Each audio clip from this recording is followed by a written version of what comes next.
Listo. Bueno. Comencemos con nuestra clase del día de hoy.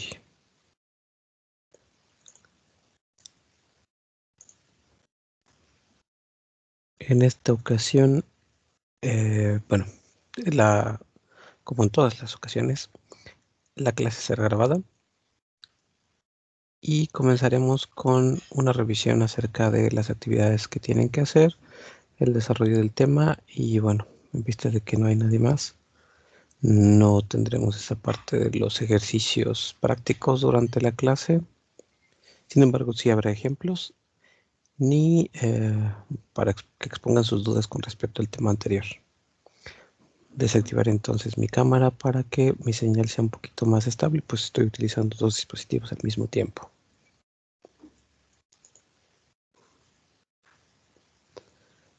Listo, entonces. Esto es el curso de francés 7, la lección que va del 11 de enero al 15 de enero. La unidad 1, él me dijo que ya lo había hecho, el tema ya habías llegado cuándo, y el módulo de esta semana que es el pluscuamperfecto.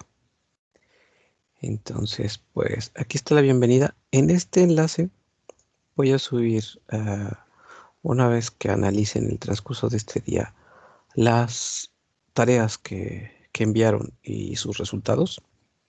Un video que pueda solucionar los errores que se hayan cometido en el tema.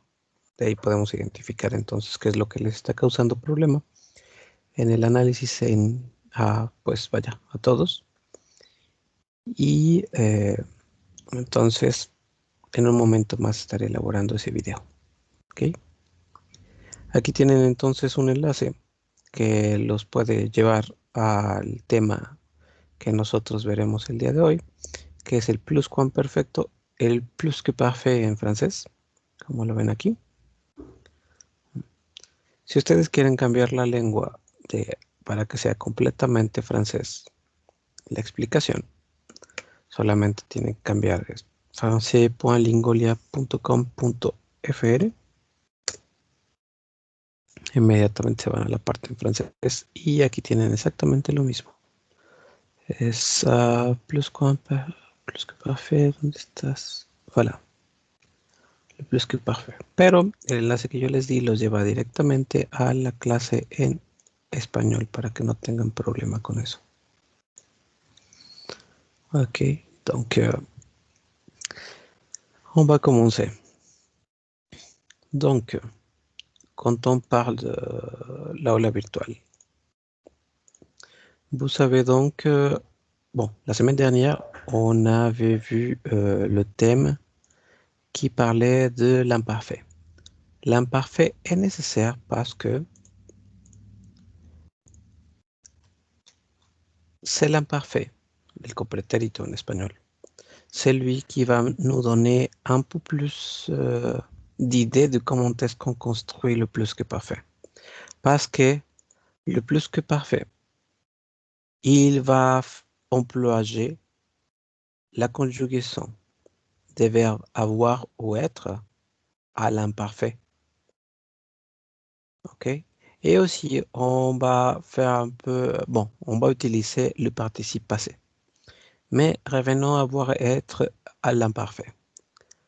Donc, vous savez, dans la leçon dernière, la conjugaison d'avoir et de être à l'imparfait, ce sont des verbes irréguliers. Et même si ce sont des verbes irréguliers, l'être, le verbe être, est encore plus irrégulier. Normalement, pour construire l'imparfait, on prend la terminaison de la première personne du pluriel, c'est-à-dire de nous, de présent. Donc, si on dit nous savons au présent, on enlève la terminaison ONS et on reste avec la racine. Donc, c'est avait. Nous savons. Et on ajoute les terminaisons qui correspondent à l'imparfaite. Pour la première personne de singulier AIS, pour la deuxième personne AIS, troisième personne AIT, première personne de pluriel IENS, deuxième personne de pluriel IEZ et troisième personne de pluriel AIENT. Dans le cas de verbe être, il est encore plus irrégulier. Normalement, on dit je suis. Donc, nous sommes, mais on ne va pas rester avec la racine. Il y aura une conjugaison exclusive du verbe être pour l'imparfait. C'est-à-dire, donc, pour la première personne, j'étais. Deuxième, tu étais. Pour le troisième, il était, elle était, on était. Pour la première personne de pluriel, nous étions. Pour la deuxième personne de pluriel, vous étiez. Et pour la troisième personne de pluriel, il s'était, elle s'était. Donc, on doit absolument apprendre par cœur la conjugation d'avoir et la conjugation d'être à l'imparfait. C'est hyper nécessaire pour la formation de plus que parfait. Donc, ici vous savez les cas ou la définition de plus que parfait. Donc, le plus que parfait, c'est l'imparfait plus que parfait en français. On l'utilise pour exprimer une action qui a lieu dans un moment antérieur d'après une autre action au passé. Donc, un exemple, c'est lors du concours de talent, Louise a joué sans faute un morceau difficile à la flûte. Elle avait beaucoup travaillé avant de pouvoir jouer le morceau parfaitement. La traducción c'est durante el concurso de talentos, Luisa tocó sin errores un pedazo o sí, una sección de melodía difícil con la flauta. Y aquí es donde utilizamos el imperfecto. Ella había trabajado mucho antes de poder tocar ese extracto o esa sección perfectamente. Entonces, y aquí es donde voy a tener que pasar a mi tablet. Permítanme hacer el cambio.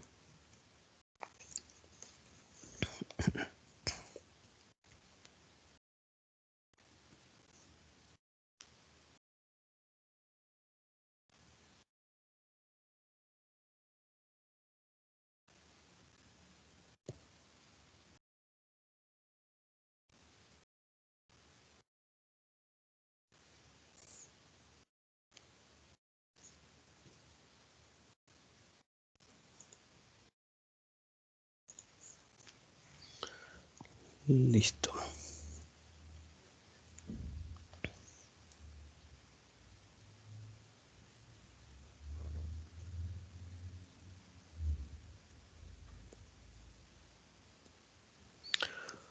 Ok, ¿qué sucede aquí? Para formar el plus que parfait, debemos de tener una buena comprensión, como les decía, de aquello que es el imperfecto.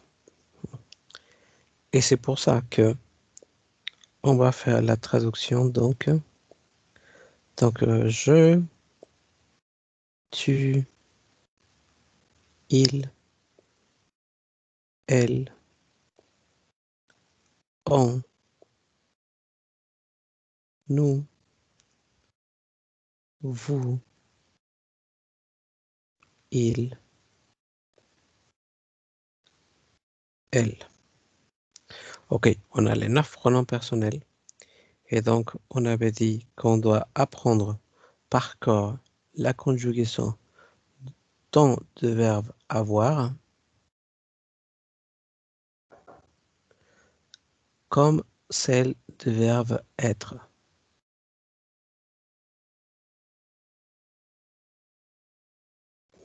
Voilà. Donc, la conjugaison de verbe avoir, c'est j'avais,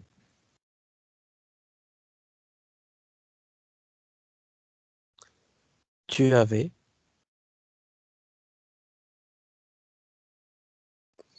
il, elle, on avait, il, elle, on avait, nous savions,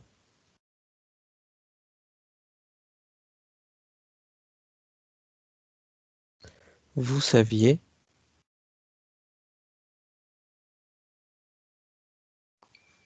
et il ou elle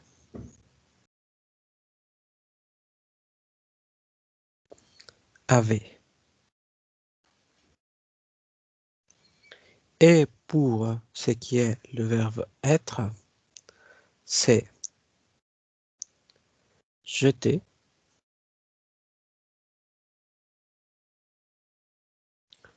tu étais,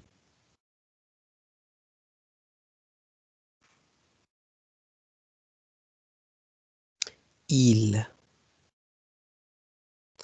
elle, on était, nous étions,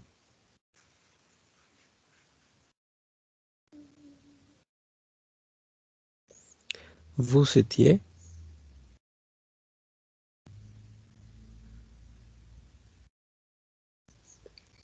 il ou elle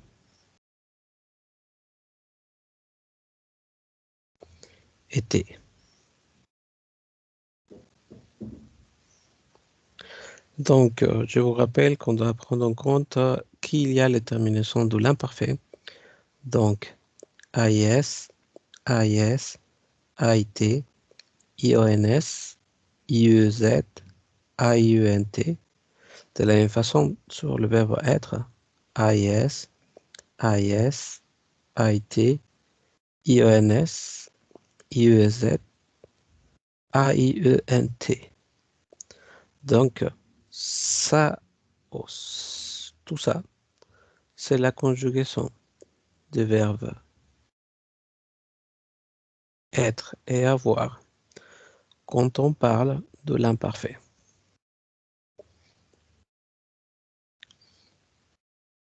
Donc,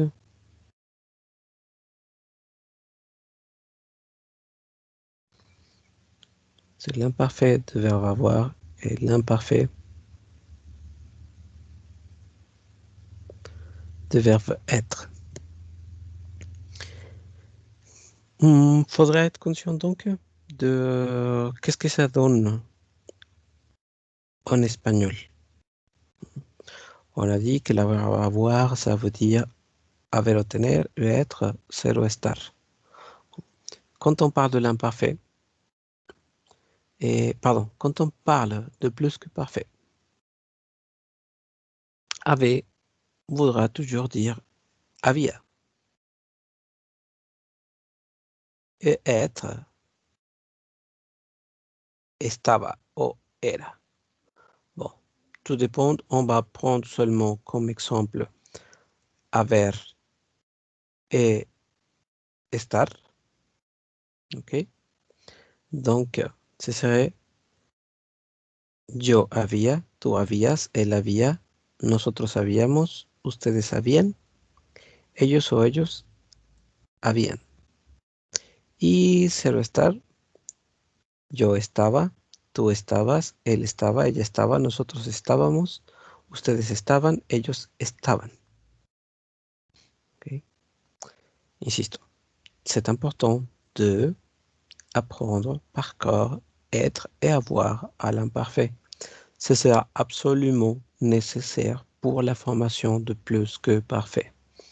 Une autre chose dont on a besoin en plus de l'imparfait des verbes avoir et être, donc je vous rappelle, ça c'est super important, ça aussi c'est super important. Okay. C'est un des prérequis pour pouvoir conjuguer au plus que parfait.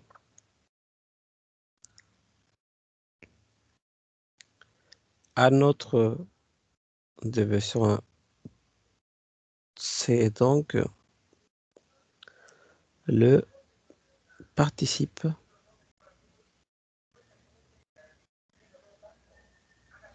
passé. Comment est-ce qu'on construit le participe passé des verbes? Déjà, vous savez des leçons de comment est-ce qu'on le fait. Si vous n'avez pas une idée, sur la même page, vous pouvez regarder la section qui concerne le passé composé. Et voilà, quand on parle de passé composé, il y a la mention de comment est-ce qu'on fait le participe passé des verbes des différents groupes. Donc, il y a des verbes irréguliers quand on conjugaison irrégulier, donc au participe passé. Et ça, bon, pour le résoudre, c'est super simple. Vous devez les apprendre par cœur. Vous les cherchez et vous cherchez donc la conjugaison au participe passé, vous les apprenez par cœur. Mais pour ce qui est les verbes de premier groupe,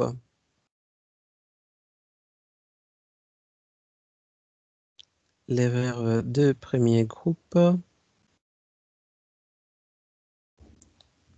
ont une terminaison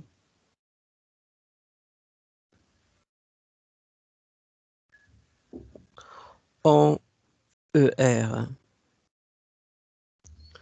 Bah, comme des exemples qu'on pourrait prendre pour le thème des verbes les plus communs. Donc, parler, manger, marcher, cuisiner.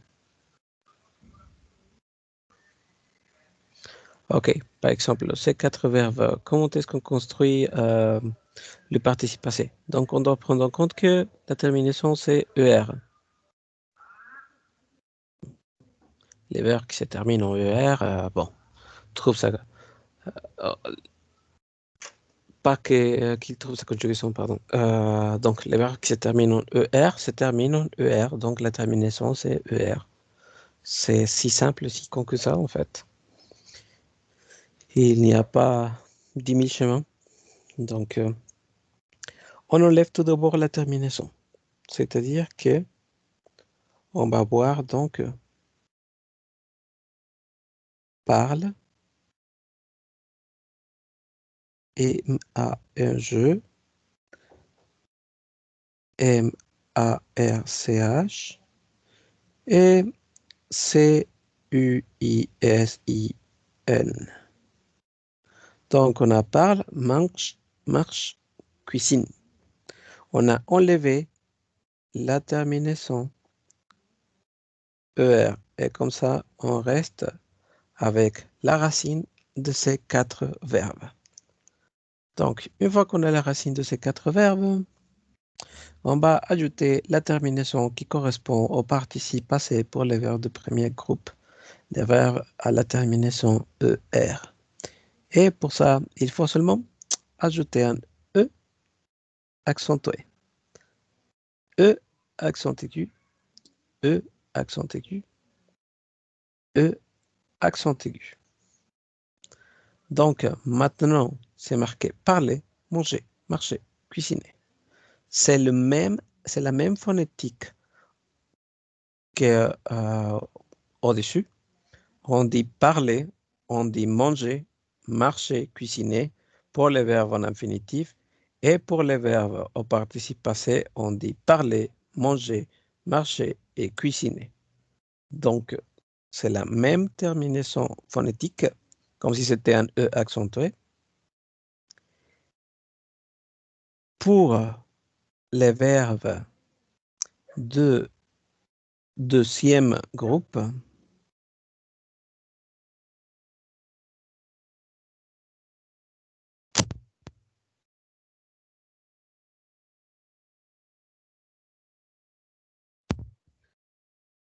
pour les verbes de deuxième groupe,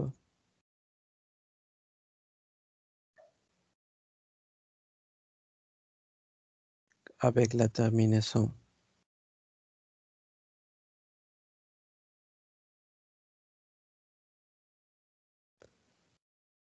hier, bon, je vais l'écrire d'une autre façon, hier, voilà, comme par exemple le verbe finir, bon, c'est l'exemple le plus courant. Il faut dire qu'on utilise assez souvent les verbes de premier groupe plutôt que celui de deuxième et les verbes irréguliers de troisième groupe. Mais bon, on va s'occuper de finir. C'est simple. Pour conjuguer donc au participe passé les verbes de deuxième groupe, il faut seulement enlever la lettre R. Donc, ça reste fini. On enlève la lettre R. Fini. Et voilà. C'est si simple que ça. Pour les verbes de troisième groupe, il y a, on va dire, une règle seulement pour un cas. Donc, troisième groupe, je vous rappelle, il y a des verbes variés, mais vraiment variés.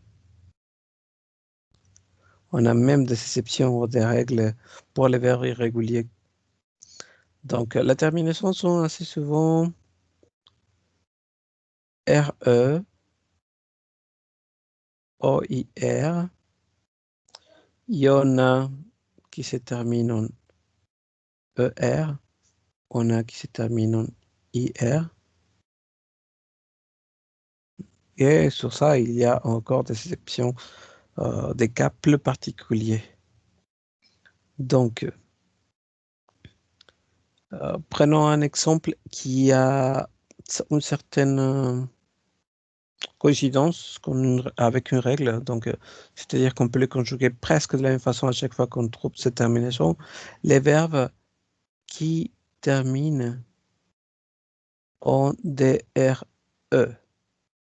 c'est-à-dire en RE plutôt, ils vont trouver sa conjugaison en enlevant cette terminaison RE et la changeant pour une lettre U, vendu. Un exemple, c'est donc perdre, vendre, pardon. Un autre exemple, c'est perdre. Sa conjugaison donc devient perdu. Un autre. Ah, ok. Quand on parlait des exceptions, c'est pour ça qu'il faut les apprendre par cœur. Il y en a d'autres qui se terminent par dre aussi,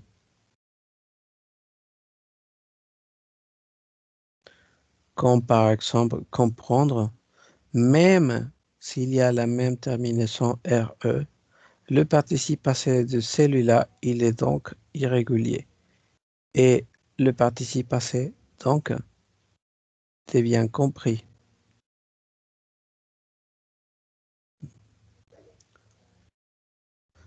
Mais, comme je vous ai dit, ça peut être la règle parce que on a d'autres cas, comme par exemple entendre,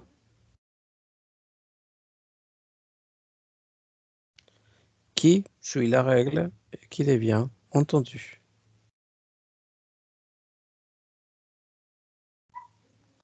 Donc, oui, il y a des règles. Oui, ça sert assez souvent, mais oui aussi, il y en a des exceptions. Donc, il faut prendre en compte ça.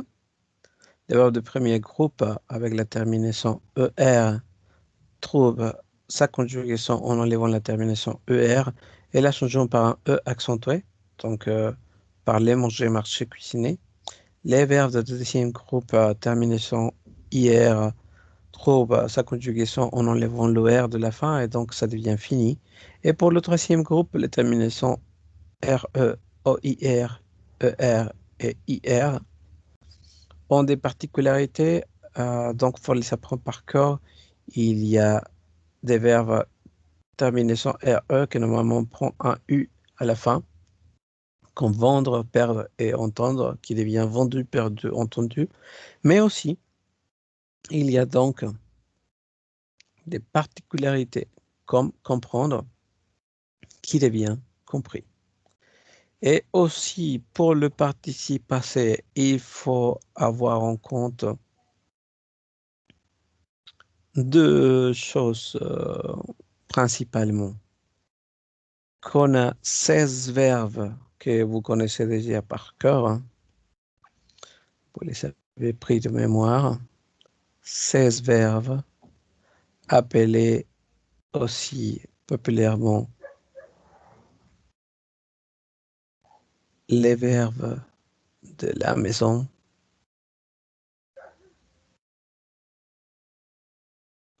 Parmi eux, il y a, par exemple, bon, je vais prendre des exemples parce que vous les connaissez déjà. Euh, naître et aussi on va prendre, allez, ok. Ils sont des verbes irréguliers et réguliers qui sont dans la même catégorie des 16 verbes de la maison, où il y en a qui disent que sont 14, 15, même plus. Mais on va s'occuper seulement de ces deux-là. On va conjuguer donc le participe passé de naître devient né et le participe passé d'aller devient, ah, pardon, devient aller. Donc, on a un qui a une terminaison RE qui ne rassemble pas du tout au cas dont on parlait en haut à propos du troisième groupe. Et on a un de troisième groupe qui se conjugue de la même façon s'il s'agissait d'un verbe de premier groupe. Donc, terminaison ER.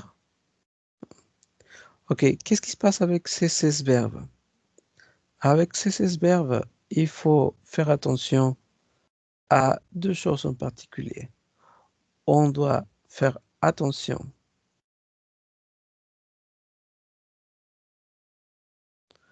dans la conjugaison de ces 16 verbes quand on parle de genre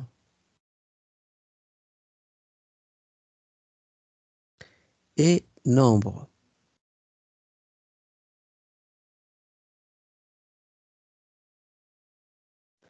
Qu'est-ce que je veux dire par là? OK, pourquoi est-ce qu'on doit faire attention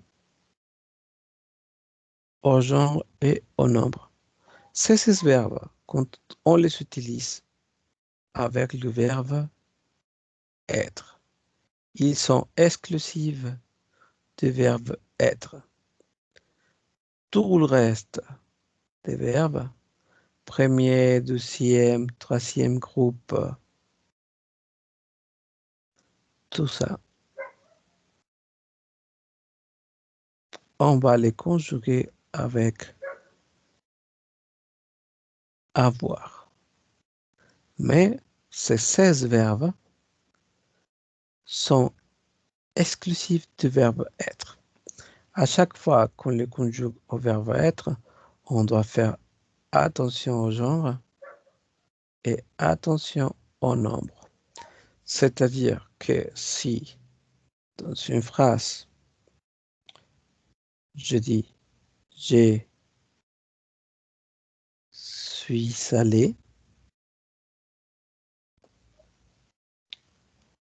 on parle du masculin singulier. Si je parle d'une femme, bon, on va même faire ça plus facile à comprendre. On va utiliser il. Comme vous le savez, il, c'est masculin au singulier, c'est la troisième personne du singulier. Donc, il est allé. Donc, voilà, masculin singulier. Donc, on utilise aller. Si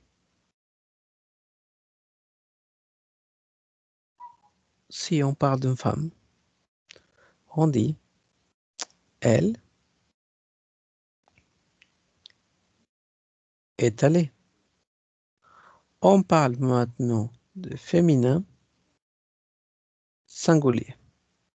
Donc, il faut qu'on ajoute, quand on parle de féminin, la formation de féminin en français se crée normalement en ajoutant un E à la fin. Donc, féminin singulier, ça devient aller avec un double E. Le premier E accentué, le deuxième sans rien. OK, on va parler donc du pluriel.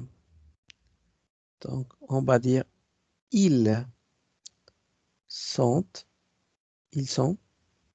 Donc maintenant, on parle de masculin, mais au pluriel. Et pour ça, on va utiliser aller, parce que c'est masculin, mais pour le pluriel, on ajoute un S à la fin. Donc on avait dit que pour le pluriel, on va ajouter un S à la fin des mots. Donc ça devient ils sont allés. Et pour le pluriel féminin, donc elles sont allées, on doit utiliser pour le pluriel féminin au pluriel aller, mais on doit ajouter un E parce que ce sont des femmes. Et en plus, elles sont plus qu'une seule. Donc, au pluriel, on ajoute un S. Et ça devient elles sont allées. La phonétique, ça change rien de tout, hein. Ça change que dalle, en fait. Ça reste, ça se prononce aller, ça se prononce aller, ça se prononce aller, et aussi ça se prononce aller. Donc, il n'y a pas de changement au niveau de phonétique, la terminaison des verbes, de ces verbes quand on parle de participe passé. Donc, ça devient il est allé, elle est allée, ils sont allés, elles sont allées. OK. En plus de cette particularité de ces verbes exclusifs d'être et de genre et de nombre, il faut prendre en compte aussi que la totalité des verbes pronominaux,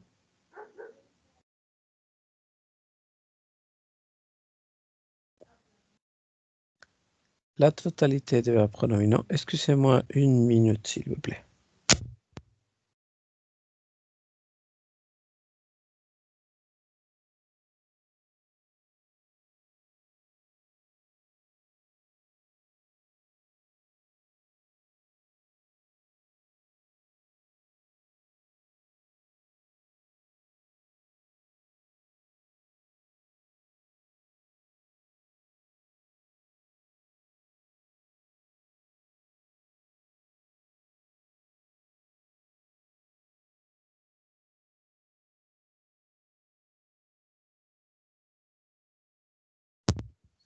Voilà, excusez-moi, merci. Voilà, donc on parlait de être et de fait qu'en plus de ces 16 verbes exclusifs, on a aussi les pronominaux. Tous les pronominaux, tous les verbes pronominaux en français vont se conjuguer avec être et il doit faire attention au genre et au nombre. Les verbes pronominaux, je vous rappelle, ce sont les verbes comme par exemple qui commencent par ce. Un exemple, c'est... Oh, dis donc, j'ai carrément sapé. Se parler.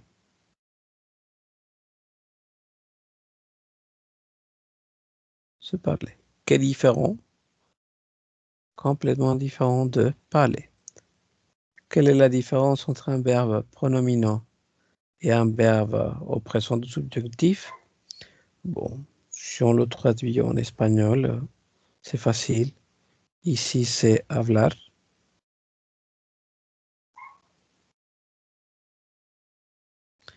Et au pronominal, c'est...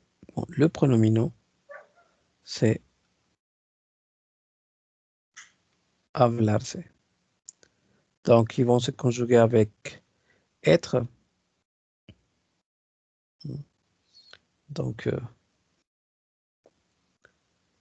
par exemple, je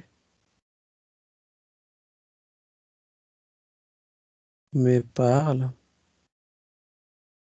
et je parle. Je peux utiliser le participe passé de ces deux phrases. Ce serait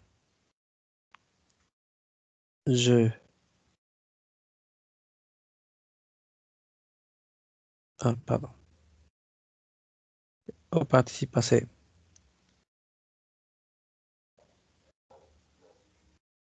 j'ai parlé.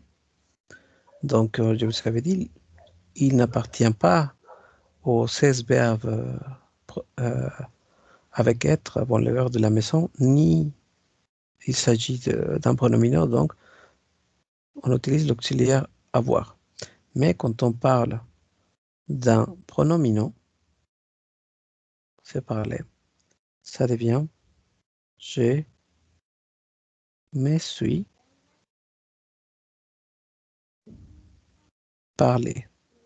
Donc, c'est là qu'on utilise donc l'auxiliaire être, parce qu'il s'agit d'un pronominal. OK? Et aussi, quand on parle d'un... Bon, je vais utiliser seulement un sujet. Je vais dire elle. Elle se parle, ella se habla. Je devrais dire elle se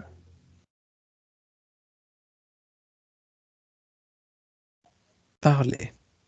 Donc, j'utilise encore l'auxiliaire être et en plus, j'ai fait l'accord au féminin.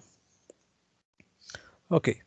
Donc, revenons au thème. Reprenons le thème. Donc, pour le plusquamparfait, on doit apprendre par cœur la conjugaison d'avoir et du verbe être par cœur à l'imparfait. En plus, on doit se rappeler des règles de participe passé. La conjugaison des verbes au participe passé pour le premier groupe, donc on enlève la terminaison ER et on ajoute un E accentué à la fin, donc parler, manger, marcher, cuisiner. Pour le deuxième groupe, on enlève la lettre R et ça devient fini. Pour le troisième groupe, il y a plutôt que des règles d'exception.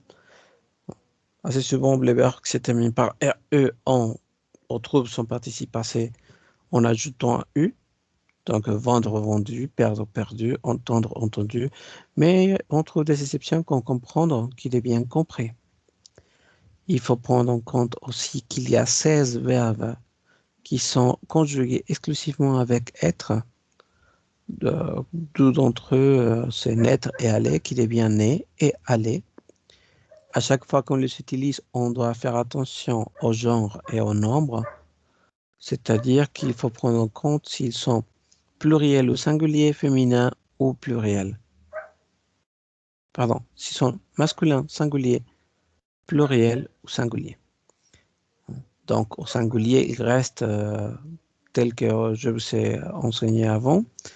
Pour le féminin, on ajoute un E à la fin. Pour le pluriel,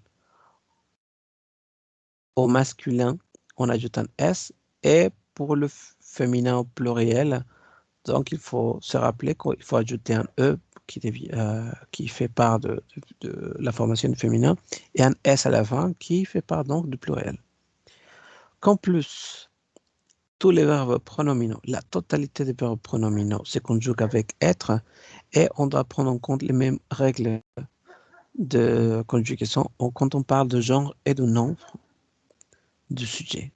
Donc, si c'est féminin, ajouter un E à la fin, et si c'est pluriel, on peut ajouter un S.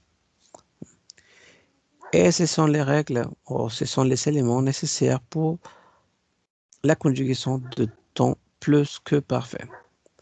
Donc, plus que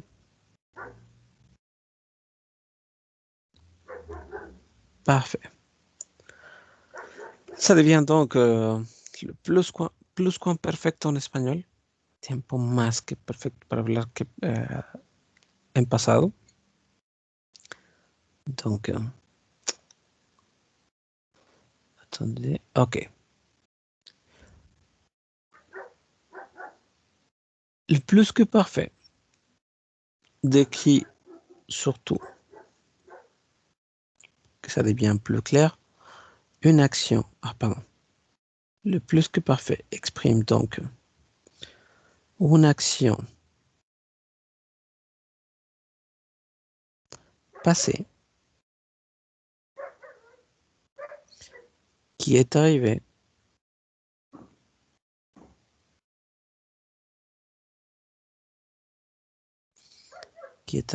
avant une autre action passée.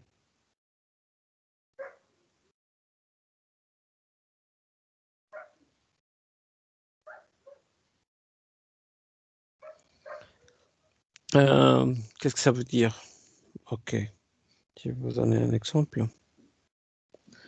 Un exemple de ça, c'est par exemple mon copain adoré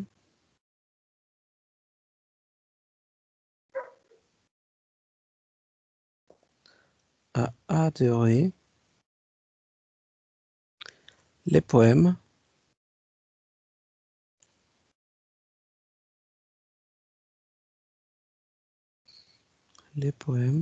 que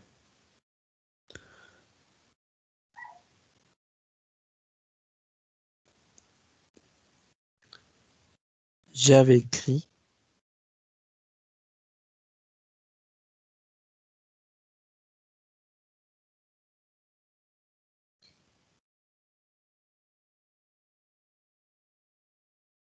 pendant ma jeunesse.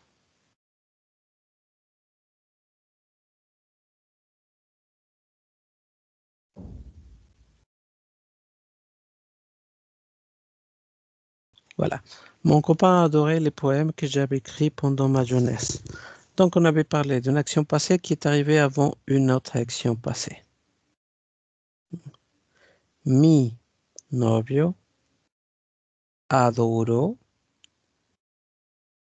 los poemas que había escrito durante mi juventud. Dice, una acción pasada que sucedió antes que otra acción pasada. Entonces, ¿cómo lo desglosamos? Para que su novio haya amado o adorado los poemas, ella tuvo que escribirlos antes. Por eso dice que había escrito. Él adoró algo que ella había escrito. Ambos tiempos son del pasado. Uno es pasado compuesto y el otro es entonces plus que parfait. El plus que parfait, si nosotros trazamos una línea, déjame ver si tengo figuras aquí. Creo que sí tengo figuras. Si yo trazo una línea, entonces podemos situar aquí el presente, obviamente hacia adelante el futuro y hacia atrás el pasado, ¿no? Ok, bueno, vamos a ponerle aquí présent.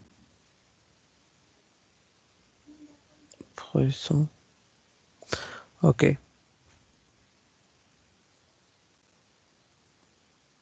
Hay que identificar en qué momento se llevan a cabo los tiempos.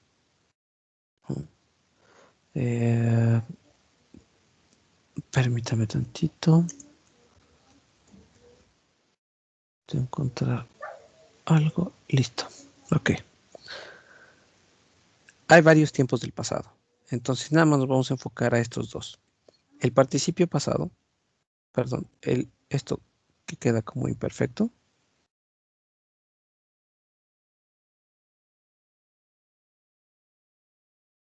Y esto que, bueno, el otro.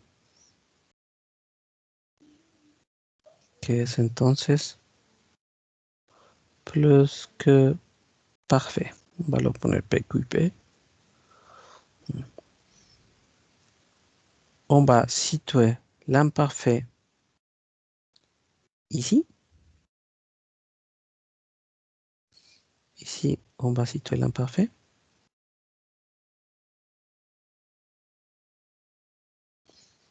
Et on va mettre donc le plus que parfait dans un passé encore plus antérieur. Ici, on va trouver donc le plus que parfait.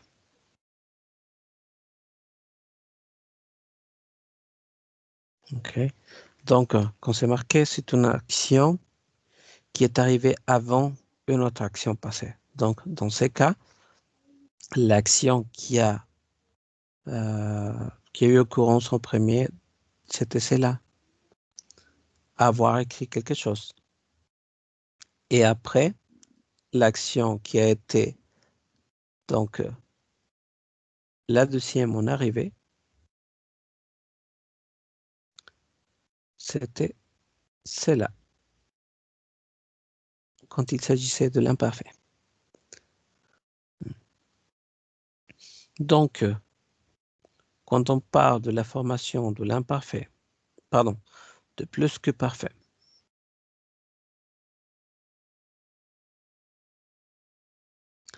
il faut utiliser un auxiliaire, soit être, soit avoir,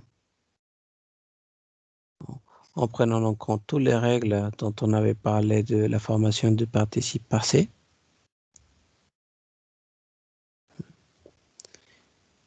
Pour la formation des exemples. Laissez-moi vous donner un exemple écrit.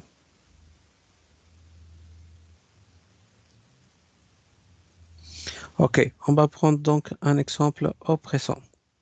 Tout simple. J'ai,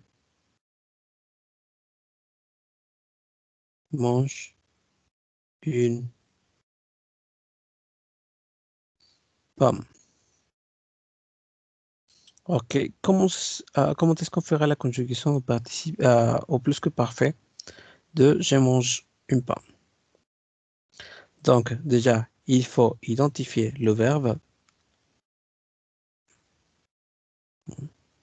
OK, il s'agit du verbe manger. On sait que le verbe manger ne fait pas partie de 16 verbes ou verbes de la maison. Donc, il va se conjuguer avec avoir.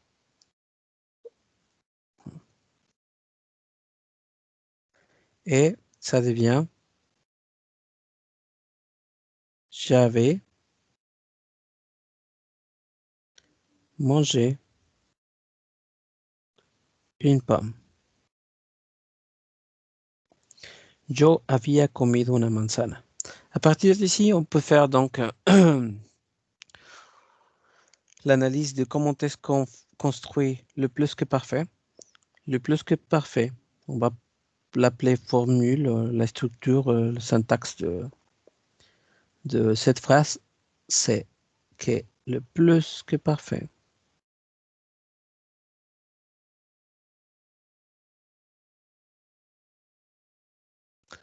le plus que parfait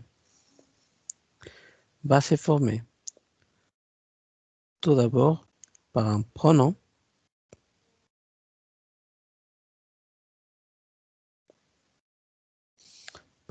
sujet. Dans ces cas, c'est je, suivi de l'auxiliaire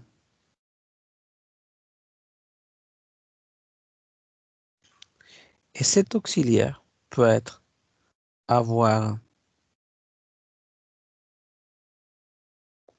peut être, ça dépend beaucoup de la conjugaison qu'on fait à l'imparfait. C'est-à-dire que si le verbe d'après est un de 16 verbes où il s'agit d'un verbe pronominant, on va utiliser être, et sinon avec le reste, on va utiliser avoir. Dans ce cas, nous, on a utilisé l'auxiliaire avoir, et en plus, cet auxiliaire doit être conjugué à l'imparfait.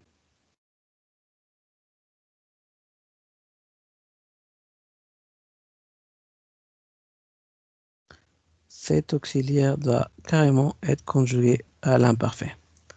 Donc j'avais Aussi, faut ajouter le verbe qu'on avait identifié au début. On avait parlé de manger. Le verbe qu'on a identifié au début au participe passé. Donc, un verbe conjugué au participe passé. Dans ce cas, nous, on a utilisé manger. On l'utilise avec le verbe avoir, donc on ne fait pas d'accord entre masculin, féminin, au pluriel ou singulier. Donc, verbe participe passé. Et, bon, après ça, il reste seulement le reste de la phrase. Le reste de la phrase. C'est-à-dire, bon, le complément. Peu importe euh, la largeur de complément, on le met tel qu'il est. Donc, c'est ça la formule ou les structures d'une phrase au plus que parfait. Il y a un pronom sujet, l'auxiliaire avoir ou être, conjugué à l'imparfait, plus le verbe au participe passé et le complément. Ok, bon, pour aujourd'hui, on a fini avec la session. J'espère que la prochaine fois, vous serez plus nombreux. Tous les numéros majeurs que 0 sont donc plus. Et bon, j'attends pour des voix. Je vous rappelle qu'à chaque fois qu'on finit une unité d'apprentissage, il y a un travail qui est plus extensif et qui devient donc la qualification de votre asignature, votre cours. Donc voilà, passez une bonne journée et on se retrouve après. À bientôt.